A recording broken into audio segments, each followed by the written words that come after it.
E assim, Senhor, depois de termos cantado, louvado o Teu nome, curvamos nossas frontes diante de Ti, em atitude de reverência, abnegação e entrega, com gratidão em nossas almas, pelo amor que Tu tens nos concedido, pelo privilégio que temos de mais uma vez com Teus filhos ouvirmos a Tua palavra e louvar ao Senhor e manifestar nossa gratidão a Ti, nossa revelação, através dos atos externos, mostrando que por dentro há uma alegria, há uma viva esperança, uma convicção muito grande daquilo que o Senhor tem nos dado, do esclarecimento que tem vindo a nós nesse tempo do fim. Pedimos perdão por nossos pecados, Senhor. Pedimos que o Senhor nos ajude, nos abençoe uma vez mais e que possamos, a cada dia que passarmos na terra, nos fortalecer mais do Espírito Santo. Que possamos sair daqui recompensados, ajudados, abençoados por Ti, e que o inimigo seja envergonhado, porque nós cremos em um Deus que é todo-poderoso. Nós Te agradecemos e Te louvamos no nome de Jesus, por mais uma vez podermos aprender do Senhor no Teu tempo. Para a Tua glória, nós Te pedimos amém. Amém. Vamos dar continuidade ao nosso tema, neste período de frio, e vocês, mesmo sentados, vão abrindo aí, deixando suas Bíblias abertas por volta de Romanos, Coríntios, Efésios, não é? Muita coisa. Efésios, Coríntios, Romanos, vamos deixar isso aí pronto para nós termos a nossa meditação, estudando mais uma vez a respeito das Escrituras. Enviamos nossa saudação para os irmãos que cultuam conosco à distância. Deus abençoe vocês. Estamos longe de uma forma, mas muito próximo de outra, porque na verdade em toda a terra existe um grupo de pessoas que estão reunidos na presença de Deus, não é? É uma reunião em sua presença. Então já estamos aí com alguns cultos falando sobre novo nascimento, sobre a alma, que é uma parte de Deus, sobre a mudança de mente, que disto trata o novo nascimento, e mais um culto teremos, onde aprenderemos pelas Escrituras que quem nasce de novo recebe a mente de Deus. Nos outros cultos foi falado muito sobre o processo do novo nascimento, como ele se desenvolve e o que ele traz para nós, que é uma mudança de corpo. Estamos nos aprontando para esta mudança de corpo. E tudo começa pela renovação da mente, e a mente tem que ser renovada a tal ponto de não ser a nossa mente, mas a mente de Cristo em nós. E Paulo disse, mas nós temos a mente de Cristo. Foi esta das últimas escrituras que lemos no culto anterior. Então, é possível ter a mente de Deus. É possível, sim. Mas como já temos visto, não se pode ter a mente de Deus sem ter o Espírito de vida, o Espírito Santo de vida em nós. É a única forma de termos a mente de Deus. E Jesus disse que este Espírito é a palavra de Deus. E talvez você diga, eu não lembro de Jesus falar estas coisas, mas Jesus disse que esse Espírito de vida é a palavra de Deus. Tanto é que, assim como o Pai tem vida em si mesmo, deu ao Filho o poder de ter vida a si mesmo, e ele dá esta vida aos outros que escutar o ensinamento do seu Pai. E ele disse o que eu acabei de vos afirmar, quando ele falou, as palavras que eu vos digo são espírito e vida. Então, é pela palavra de Deus que você recebe o espírito de vida, que é o Espírito Santo.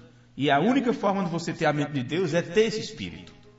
Agora, vamos então olhar novamente para esta reflexão que nós temos tido, estes pensamentos que temos estudado recentemente sobre o novo nascimento, sobre o nascer de novo.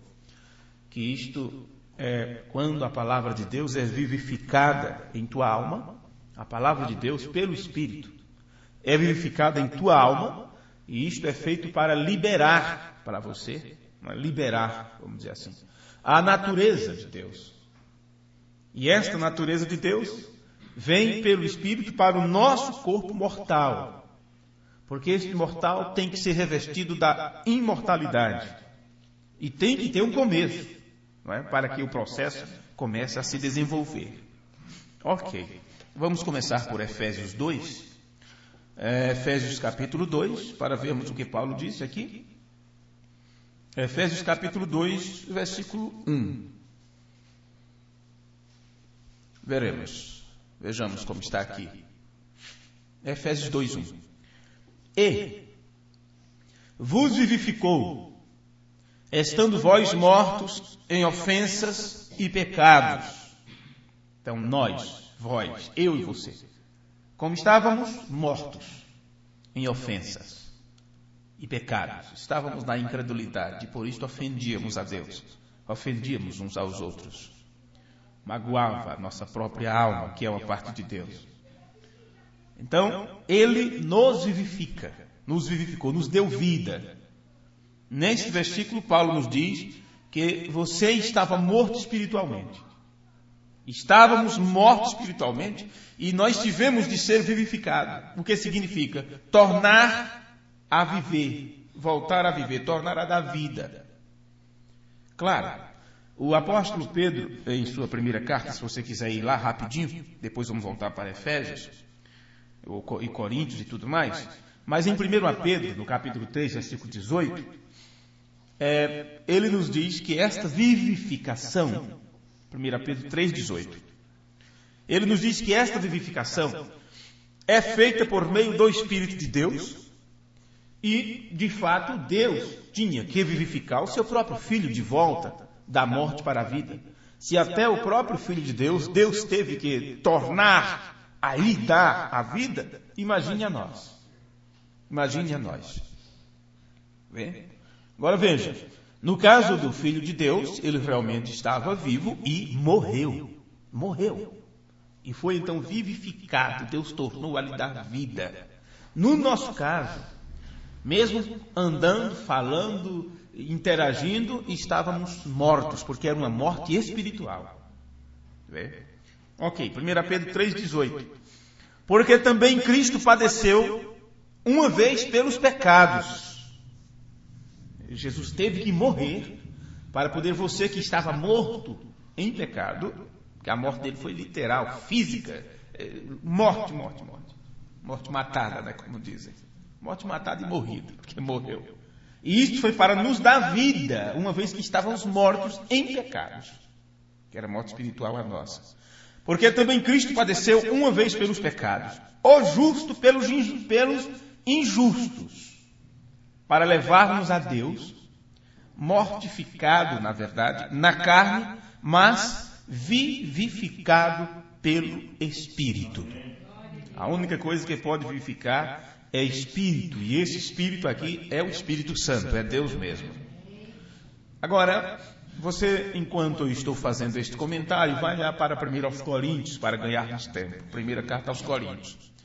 E você vai entender também que esta palavra vivificado, a palavra vivificado foi traduzida da palavra grega zopeio, mais ou menos assim. Z-O-O-P-O-I-E-O.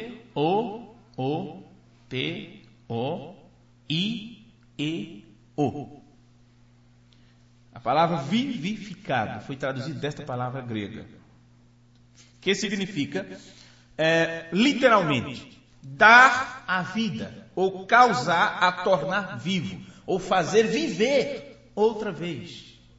Vê. Então, você percebe que o Espírito de Deus vindo em você é o que lhe traz a vida. Vê? É o que lhe traz vida eterna. E este Espírito que traz vida, isto é a palavra de Deus. Por isso, Deus e sua palavra é a mesma coisa. 1 Coríntios 15, versículo 45, está escrito. Eu vou repetir já as palavras de Paulo. Né? Assim está também escrito. Eu estou falando do que está escrito por Paulo, e Paulo já está falando do que estava escrito anteriormente. Não é? Assim está também escrito. O primeiro homem, Adão, foi feito em alma vivente. O último Adão, em espírito vivificante. Por isso, é o Espírito de Deus, vê, que ele colocou dentro de seu filho, porque presta atenção, o último Adão em espírito vivificante. E como é que você pode entender isto? Observe, é o Espírito de Deus que ele colocou dentro de seu Filho, que foi derramado de volta sobre a igreja. O que foi derramado sobre a igreja foi o Espírito do Filho. Veja, o que William Branham disse, tudo que é Deus foi derramado em Cristo, não é? Tudo que era Cristo foi derramado na igreja. Como esse processo? O Espírito de Deus que ele colocou dentro do seu Filho, isto é o que é derramado de volta sobre a igreja, e que faz dele ser o Espírito vivificante. Porque Paulo nos diz também em Romanos 8, versículo 11, vai lá rapidinho, Romanos 8 e 11, intercale com esses comentários que estamos fazendo aqui. Romanos está antes de Coríntios, depois de Atos. Romanos 8, 11, veja como Paulo diz. E se o Espírito... Porque enquanto você procura, deixe-me voltar outra vez esse comentário que eu acabei de fazer, porque isso tem uma profundidade muito grande aqui que temos que entender. O que as pessoas que acompanharam à distância, ou que verem a gravação depois, terão que compreender isso de uma forma bem fácil. Porque não tem por que errarmos outra vez no entendimento destas Escrituras. O primeiro Adão foi feito o quê? Você encontrou aí Romanos 8, né? Romanos 8. Tá. O que Paulo disse antes foi: o primeiro Adão foi feito em alma vivente, o último Adão em espírito vivificante. E eu vos disse que é o Espírito de Deus, que ele colocou dentro de seu Filho, foi o que foi derramado de volta sobre a igreja, que faz dele um espírito vivificante. E por isso Paulo está dizendo agora em Romanos 8:11: e se o Espírito daquele... Agora temos que conhecer quem é este que está aqui. Aqui tem aquele, ou daquele. E se você não compreende a primeira escritura, se você interpretou mal a primeira escritura que eu li de Coríntios, o último Adão, o segundo Adão, o último Adão em espírito vivificante, se você achar que é o Espírito do Filho, você também não vai compreender esta escritura aqui, de Romanos 8:11. E se o Espírito daquele... Quem é este aqui? Bem, nós sabemos que tem 18 escrituras que nos dizem que Deus levantou a Jesus dos mortos. Deus ressuscitou a Jesus de Nazaré e assim vai. Tem 18 escrituras no Novo Testamento que mostra que Deus ressuscitou a Jesus. Então, Paulo diz, e se o Espírito daquele, este é Deus o Pai. Este aqui, viu? Em outras palavras, Paulo está dizendo, se o Espírito, Deus mesmo, o Pai, que dentre os mortos ressuscitou a Jesus, habita em vós. Vê? Aquele que dentre os mortos ressuscitou a... Você vê? Como é que está a escritura bem clara? De novo, esse é Deus, o Pai. Este que ressuscita a Cristo é o Pai. Vê? Aquele que dentre os mortos ressuscitou a Cristo, também vivificará os vossos corpos mortais pelo seu próprio, pelo seu Espírito que em vós habita. Então você vê que isto trata do trabalho do Espírito de Deus mesmo, aquele que ressuscitou a Jesus.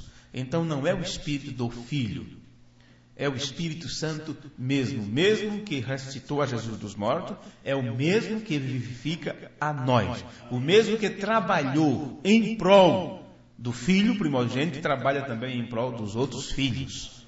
Veja, agora você se lembra que em cultos anteriores, em outros cultos da semana passada, nos foi mostrado que o novo nascimento, ele te apronta para uma mudança, para a mudança do corpo. O novo nascimento te deixa pronto para a mudança do corpo. E você nota aqui que Paulo nos diz que o Espírito de Deus, que é o Pai, é quem também irá vivificar nosso corpo mortal. Nosso corpo mortal.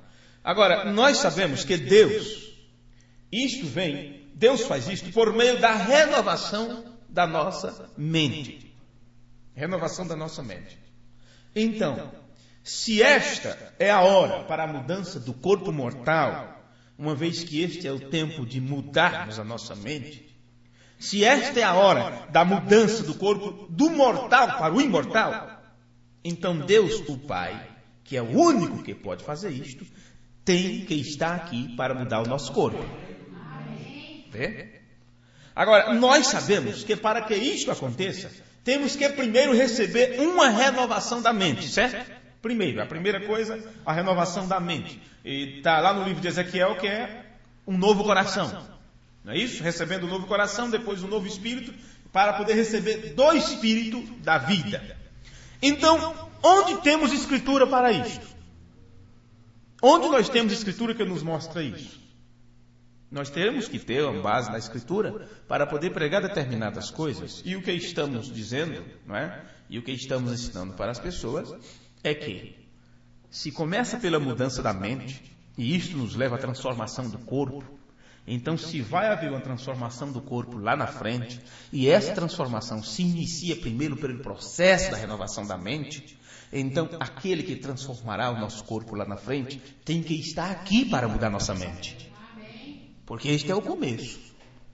A mesma coisa que aquele que nos levará no rapto tem que estar aqui já, porque o rapto já começou com um alarido. Vê? Ok. Onde teríamos escritura para isto? Quem pode ver isso nas escrituras? Quem pode? Alguém poderia lembrar, alguém que me ouvir futuramente, em que a escritura mostra que o Pai tem que vir primeiro para renovar nossa mente? Então, por isso que é importante nós voltarmos às escrituras e termos familiarização com a escritura. Amém?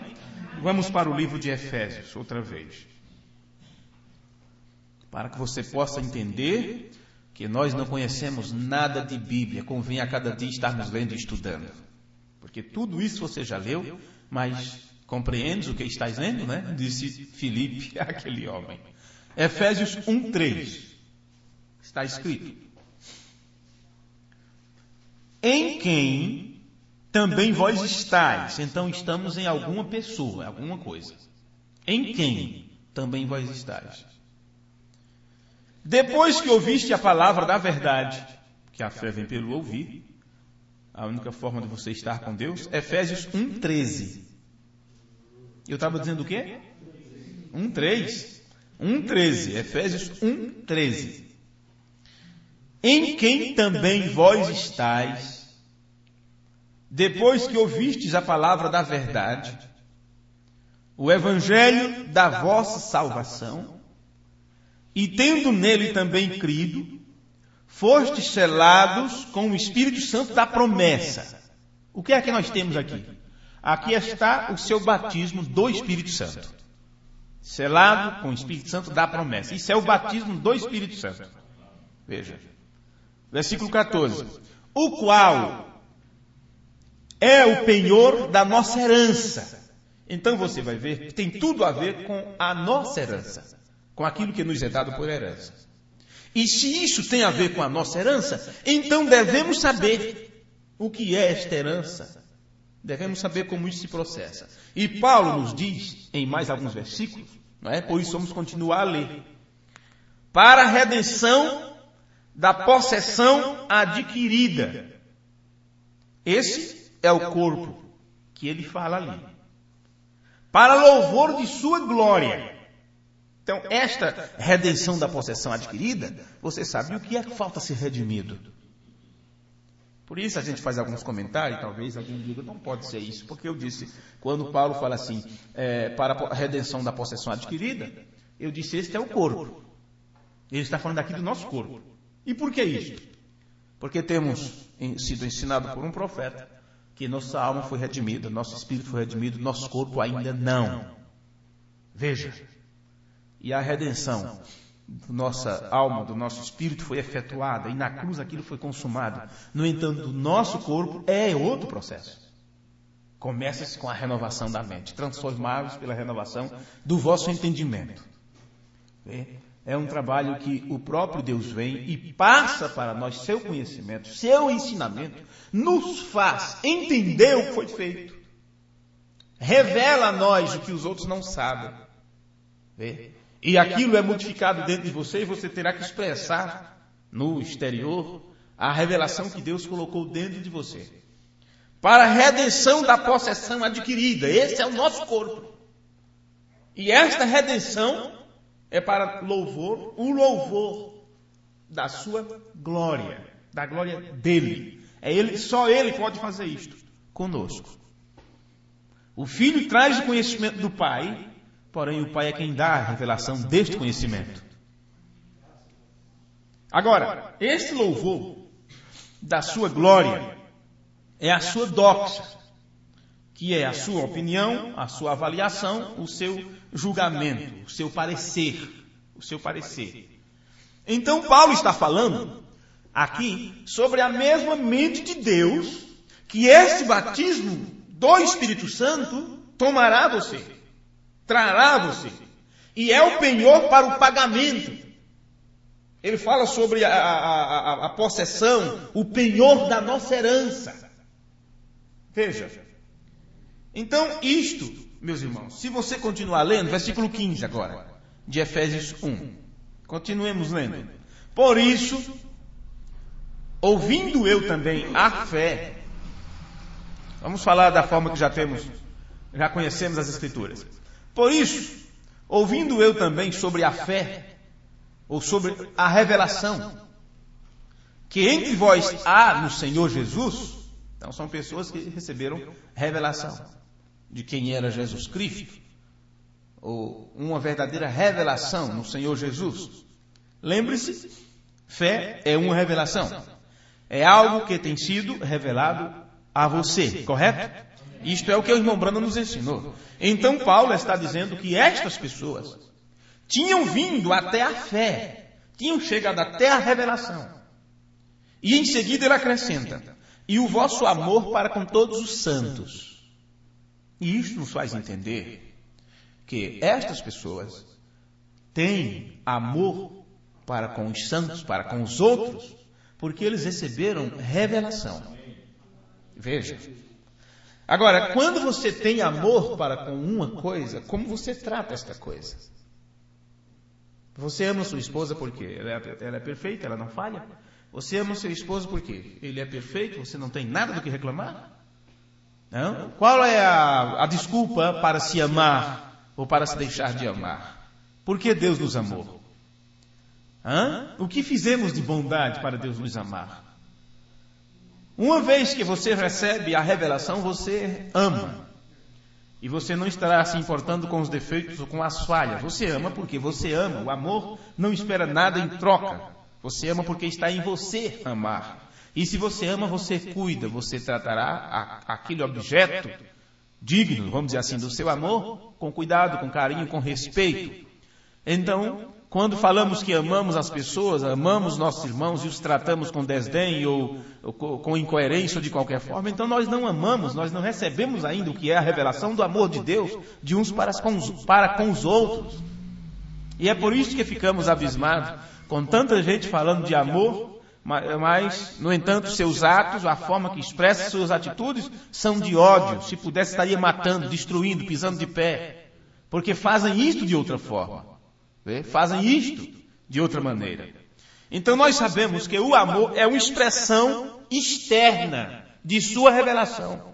Paulo estava dizendo, eu estou vendo que vocês receberam a revelação, porque eu vejo o amor com o qual vocês tratam uns aos outros. Vê? O amor é uma expressão externa da revelação que você tem recebido. Esse mesmo apóstolo Paulo nos diz no livro de Coríntios, ele diz, agora, nós não vamos ler essa escritura, apenas para você lembrar, agora permaneça a fé, creio que é Coríntios 13, né, quando ele fala sobre, ainda vou falar essa língua dos homens, dos anjos, é isso? Ok. Quando ele vai terminando aquela explanação, ele diz, agora permaneça a fé, a esperança e o amor. E dessas três coisas, a mais importante, ou a maior delas, é o amor. Vocês lembram disso? Não é? Por quê? Porque a fé é o lugar onde tudo começa. Fé, esperança e amor. No entanto, Paulo disse, dessas três coisas, a maior é o amor, não foi? Maior do que a fé? Maior do que a esperança? O que é isto, Paulo? Simples. A fé, ou a revelação, é onde tudo começa. Vê? Deus primeiro tem que revelar a você.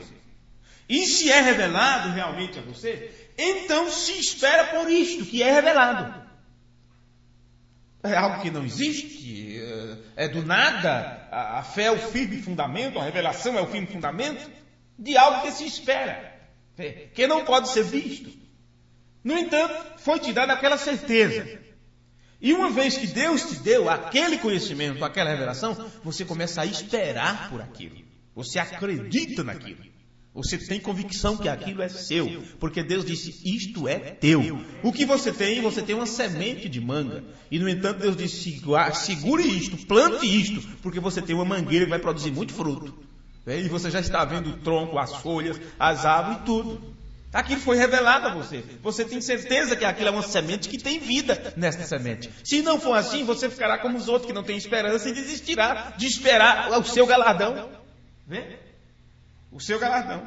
Então, se é revelado realmente a você, você então começa a esperar naquilo que te foi revelado. E a esperança é uma expectativa séria, segura.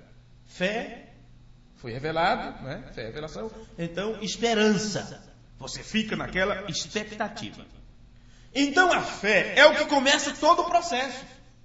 E a fé ou a revelação em você constrói ou acumula, vamos dizer assim, a pressão, o vapor dentro de você, que se move em uma expectativa, sempre esperando, e a qual começa a se manifestar pelo lado de fora em uma expressão da revelação do amor que está dentro de você.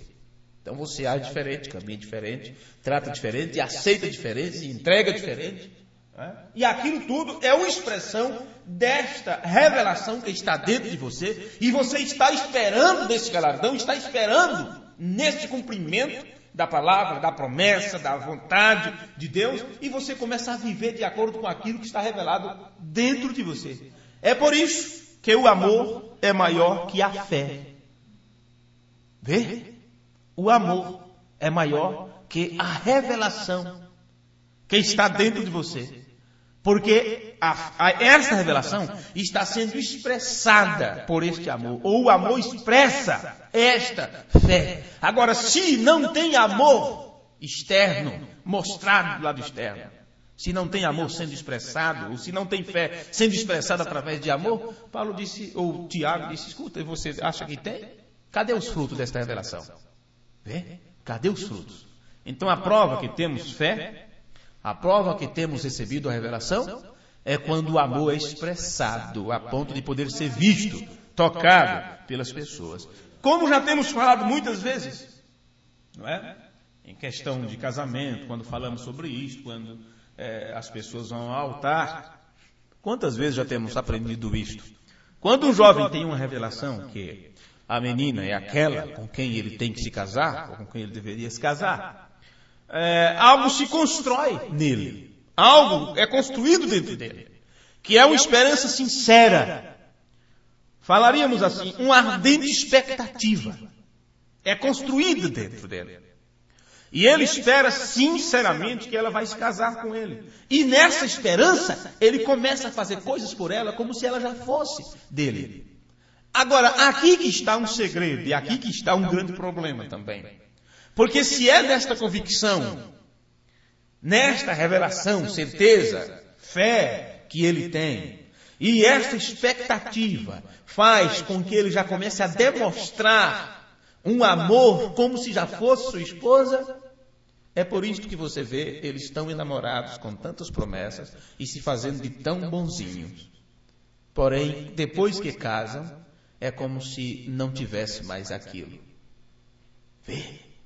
O que a Bíblia nos manda é voltar ao primeiro amor, não é? Voltar ao primeiro amor. Porque a forma que você a conquistava, a forma que você se mostrava agradável para ele, já pensando nele como seu futuro marido, então foi por isto que se levaram adiante. O jeito que ela me trata, o jeito que ele diz que me ama, e isto fez com que fosse construído isto. O lar foi construído primeiro aqui, na mente. Na mente. Vê? Então depois, quando nada disto é levado adiante, quando nada disto é levado, como se não houvesse uma sustentabilidade para isto, não é? Ao desengano, diz, eu pensava que era diferente. Eu não pensava que seria assim. Porque se esqueceu de expressar aquele amor, colocou-se outras coisas, outras preocupações, outras prioridades acima daquilo. Vê? Agora, no tempo, quando apenas estão enamorados, o que é que ele faz? Ele chega a gastar o seu dinheiro, gastar um presente com ela. E nesta esperança ele começa a fazer coisas por ela. Como? Ele pensando o que fará quando casar com ela. De cuidar, de dar a vida. Ele gasta seu rendimento com coisas para quê? Para mostrar que quer agradá-la, para agradá-la. Fazer coisas que sabe que vai deixá-la feliz. E deixe de lado sua maneira de ser. Se ela é uma pessoa meio mesquinha, meio ruim, ele deixa aquelas coisas de lado e começa a se tornar agradável. Não quer que ela o veja falando coisas desagradáveis, falando muito grosseiramente, para que ela não pense mal sobre ele. E todos vocês sabem essa rotina. Vocês sabem como é que é isso. Observe, a fé se expressa em amor. Porque o amor se expressa sempre em dar, sempre em entrega. Por isso, William Branham disse, vida eterna é viver para os outros. E se o amor se expressa em dar, ou como o amor é expressado em doação, em dádiva, em se doar, em entrega. E isto é porque há uma certeza lá dentro. E a Bíblia diz o quê? Deus amou tanto que deu. Não foi? Deus amou tanto que deu seu Filho amado. Agora vamos voltar a Efésios 1, versículo 16, que eu li o 15 com vocês. Versículo 16 de Efésios 1. Não cesso de dar graças a Deus por vós, lembrando-me de vós nas minhas orações. Note aqui que Paulo não deixou de agradecer pelo povo, porque ele sabia que estas pessoas tinham nascido de novo. E por que Paulo sabia? Porque ele estava expressando revelação através dos seus atos. Vê? Estava expressando revelação através de seus atos, de suas atitudes, de suas palavras. Eles tinham fé, e esta fé estava sendo expressa no amor um para com o outro, que eles tinham uns pelos outros. E assim ele sabia, Paulo sabia, que só havia uma coisa para acontecer com estas pessoas. E vemos isto no versículo seguinte, no versículo 17. Para que o Deus de nosso Senhor Jesus Cristo, então Jesus tem um Deus, não é? Jesus tem um Deus, e este é também nosso Deus. Vê? Para que o Deus de nosso Senhor Jesus Cristo, o Pai da glória. Paulo orava para este Deus, que é o Pai da glória. E você não esqueça que a palavra glória é a palavra grega doxa, que é o parecer, a avaliação e o julgamento de Deus. Em outras palavras, sua mesma mente. Então aqui Paulo está orando para este Pai da doxa.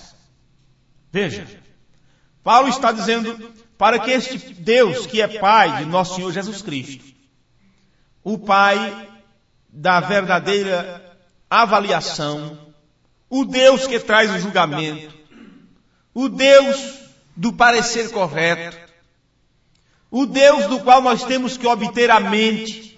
É isso que Paulo está dizendo aqui. Vos dei, dê a vocês. A quem? A estas pessoas que tinham nascido de novo e estavam expressando a revelação através do amor. Então que Deus pudesse dar para eles em seu próprio conhecimento, isso quer dizer, do conhecimento dele mesmo, de Deus mesmo, o espírito de sabedoria e de revelação. Então você vê, se você nasceu de novo, isto é algo fatal, de acordo com as palavras de Paulo, isso tem que vir a você. Isso tem que vir àqueles que nascem de novo. Isto aqui. Efésios quanto que eu estava lendo? 1,17. 1,17. Vocês não podem esquecer dessa escritura. sempre estaremos lendo isto. Observe isto, viu? O apóstolo Paulo aqui está falando dessas pessoas que tinham amor uns para com os outros e estavam expressando este amor pela forma que tratavam, como se doavam e todas estas coisas. Nós aprendemos que esse espírito de sabedoria e de revelação, ele vem do Pai da glória para estas pessoas. Se você nasceu de novo, porque eu disse, Paulo sabia que aquelas pessoas tinham nascido de novo. Não é? Porque se você nasceu de novo, significa que você tem agora um novo coração. Um novo coração. Que é uma nova compreensão. Por isso, William Brandt disse que o novo nascimento é uma revelação. Você tem uma nova compreensão. E esta nova compreensão deu a você um novo desejo. E logo Deus deu de seu próprio espírito, ou de sua própria vida, a você. E por isso você é capaz de conhecer e compreender. E Jesus disse, não nascer de novo não pode entender o reino de Deus. Não é? Que é ver, William Brandt disse, é entender. Então você agora é capaz de conhecer e entender. E assim, você tem fé, que é revelação.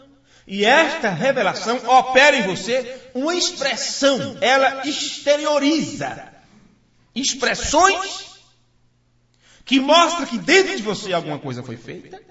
E você então fica fora do caminho, para que o Espírito de Deus seja o poste de amarre para a sua alma.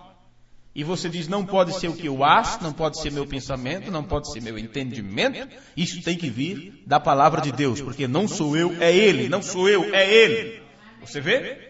Agora, em seguida, Paulo estava buscando, olhando para a mente de Deus, o espírito de sabedoria e de revelação, no pleno conhecimento de Deus, o Pai, e ele fez isto com um propósito. Vemos agora o versículo 18. Observe o versículo 18.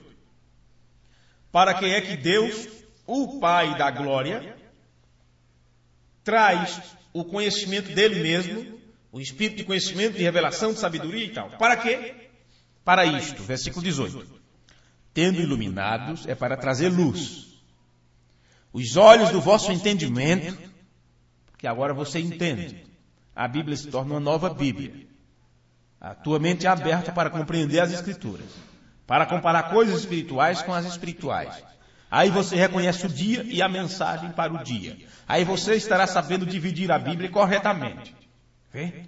Então você começa pela base, não pelo telhado, não pelo acabamento. Para que saibais qual seja a esperança, que é a expectativa sincera, a ardente expectativa, da sua vocação. Então tudo isto, tudo é sobre isto aqui. Em outras palavras, você saberá o que é e por que Deus te tem chamado.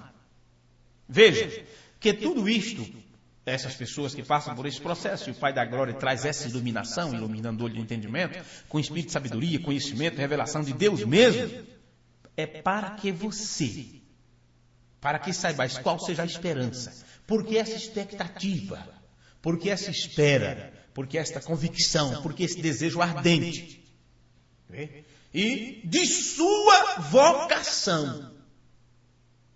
Porque se você não sabe qual é a sua vocação, ou por que você foi chamado, ou por que Deus tem tratado com você, como você vai saber qual é seu papel na família? Como você vai ingressar? Como você vai dar um passo adiante para dizer, eu pertenço a esta família e quero ajudar os membros dessa família?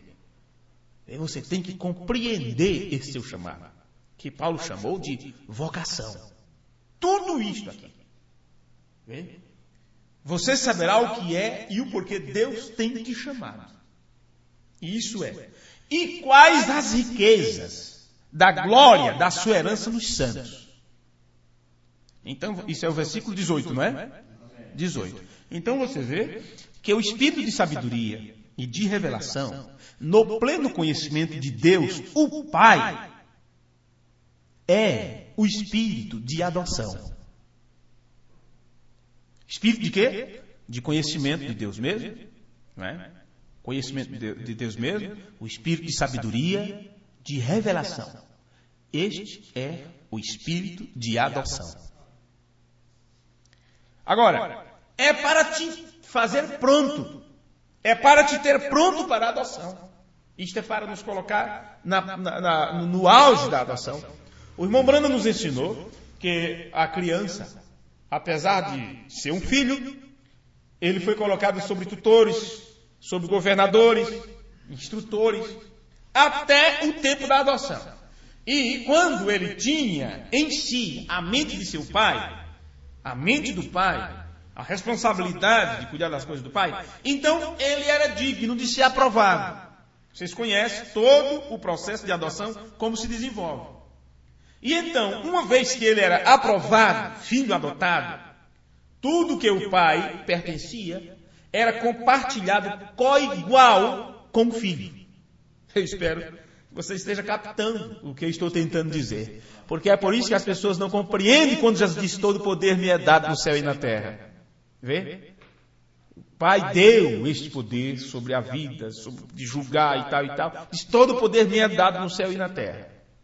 Agora, Deus tem vindo nesta hora, o tempo do fim, com o espírito de sabedoria e de revelação, no pleno conhecimento de si mesmo, para nos dar uma mudança de mente e para nos pôr pronto, nos colocar pronto para uma mudança de corpo. E Paulo chamou isto de adoção, ou a redenção do nosso corpo.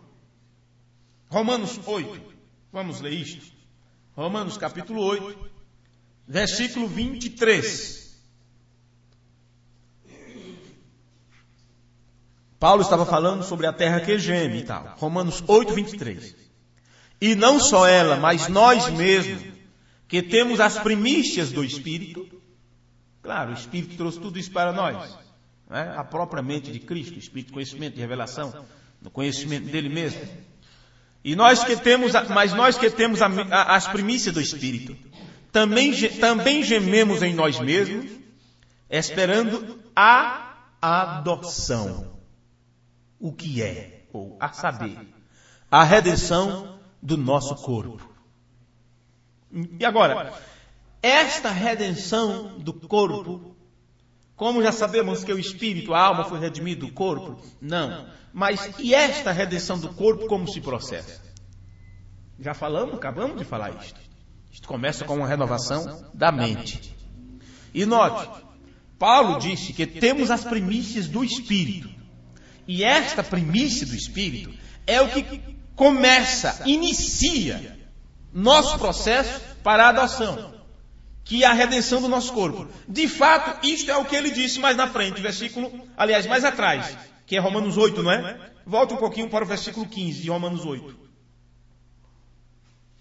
Porque não recebeste o espírito de escravidão, para outra vez estardes em temor, mas recebeste o espírito de adoção de filhos, pelo qual clamamos, Abba Pai, ou Papai. Chamamos Deus assim de Papai. É muita intimidade, não é? Papai. E sabemos que o espírito de adoção é o próprio Espírito de Deus em nós, para nos trazer do mortal para o imortal, do corruptível para o incorruptível. E é por isso que, outra vez voltando para Efésios 1, nós lemos o versículo 18. Veja o versículo 19. Fala do espírito de adoção e herança, e em seguida diz assim, Efésios 1, 19. E qual a sobreexcelente grandeza do seu poder sobre nós, os que cremos, segundo a operação da força do seu poder, que manifestou em Cristo, ressuscitando dentre os mortos e pondo à sua direita nos céus. Está assim? Onde você leu? Fazendo, né?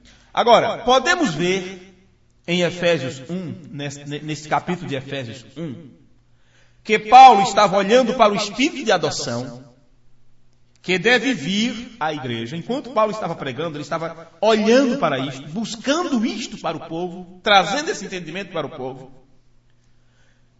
Para o espírito de adoção, que deve vir à igreja, para dar a conhecer à igreja a multiforme sabedoria de Deus, em que a mente de Deus, então, entra na igreja para começar a aprontá-la para a mudança do corpo. E esta mudança do corpo é a redenção do corpo, que é a adoção. E note, quando tudo começou, este processo iniciou quando? Isto iniciou quando em você? Foi quando você estava em Deus como um atributo antes que o mundo fosse feito manifesto. Volte para os primeiros versículos de Efésios 1. Estávamos lá no versículo 19 já, não é? Mas veja porque Paulo estava falando tudo aquilo. Efésios 1:3. Bendito Deus e Pai de nosso Senhor Jesus Cristo, o qual nos abençoou com todas as bênçãos espirituais nos lugares celestiais em Cristo, como também nos elegeu nele antes da fundação do mundo, para que fôssemos santos e irrepreensíveis diante dele em amor, e nos predestinou para filhos de adoção. Estávamos falando da adoção, do processo da adoção, de como é isto, a redenção do corpo e tal, mas veja como isto iniciou. Foi antes da fundação do mundo, quando estávamos nele, como atributos dele. Nos predestinou para filhos de adoção por Jesus Cristo para si mesmo, para Deus mesmo. Esse si mesmo, esta pessoa oculta aqui, é este do início do versículo: bendito Deus e Pai de nosso Senhor Jesus Cristo. Viu? E este é para si mesmo, segundo o beneplácito de sua vontade. Isto nos leva de volta àquilo que eu estava dizendo no começo, que isto é regressar ao princípio, para onde estávamos na mente de Deus, como atributos de Deus. O processo iniciou lá. Estamos entendendo o processo aqui. E voltaremos este processo, a compreensão deste processo, nos faz aceitar o plano, nos faz aceitar a liderança de Deus, nos faz deixar Ele tomar controle da situação, nos faz deixar de lado nossa própria mente, nosso próprio entendimento, nosso próprio pensamento, e estarmos dispostos a viver uma nova vida, pautada pela vontade do Espírito, para nos levar de volta para o nosso ponto de origem lá atrás. Amém? Coloquemos de pé e agradecendo a Deus por esta chance que tivemos hoje de aprender essas coisas. Queremos encerrar com as palavras do mensageiro de Deus para o tempo do fim, o reverendo William Marjon Branham, no sermão O Futuro Lar, parágrafo 49. Você é parte da terra, seu corpo. Sua alma é parte de Deus, um atributo de Deus, vindo aqui na terra em um corpo. O corpo para ser redimido. Agora, a alma, redimida porque estava no pecado. Então, Deus vem por meio do processo da justificação, santificação e batismo do Espírito Santo e redimiu sua alma. E você, e vocês, sendo uma parte da terra, são redimidos por meio disto. Agora, você está nesse processo, está crescendo. Amém. Amém. Irmão Paulo, venha fazer esta oração final. Deus abençoe vocês, presentes, os irmãos que estão em outras cidades. Receba o nosso abraço no nome do Senhor Jesus. E até o próximo culto, se o Senhor nos permitir estarmos aqui com vida. Senhor Deus e Pai, Pai Santo, não há mais o que dizer a Deus, se não parar e meditar em tudo que ouvimos aqui, Senhor. Amém. Pai, se nós nos esforçarmos para ser melhor, Pai, seremos fracassados, ó Deus, porque seria nós fazendo, ó Deus. E o Senhor está aqui para tirar isso de nós, Pai. Isso é coisa do Senhor mudar nossos pensamentos, Senhor. Então tire essas coisas das nossas mentes, ó Pai. Tire o que não é seu, ó Deus. Que nós possamos chegar numa unidade, Pai, em um só pensamento, ó Deus. Que seja o seu pensamento em nós, ó Pai. A sua vontade em nós, Senhor. Que nós possamos caminhar, ó Pai. O homem com seu pensamento próprio, Pai, ele só vai até as coisas naturais, ó Deus. Mas o pensamento do Senhor no homem, ó Pai, leva ele para as coisas celestiais, ó Deus. E é disso que nós precisamos, Senhor. Nós entregamos tudo em suas mãos, Senhor. Abençoe aqueles que estão precisando de Ti nesse momento, ó Pai, enfermos em uma cama, Pai. Nós que estamos, Pai, enfermos com nossa mente natural também, Senhor. Que o Senhor possa nos curar, ó Pai. Nos dê um entendimento de Sua palavra, Deus. Não fale por parábolas como para aqueles, mas nós somos filhos. E para filhos que o Senhor fala as Suas palavras, ó Deus. Entregamos tudo em Suas mãos, ó Deus. Leve cada um para suas casas, Pai, e sejam seguros, ó Pai. No nome de Jesus Cristo, Seu Filho. Amém. Deus abençoe vocês. Deus abençoe. Deus te guarde no pau. Deus abençoe.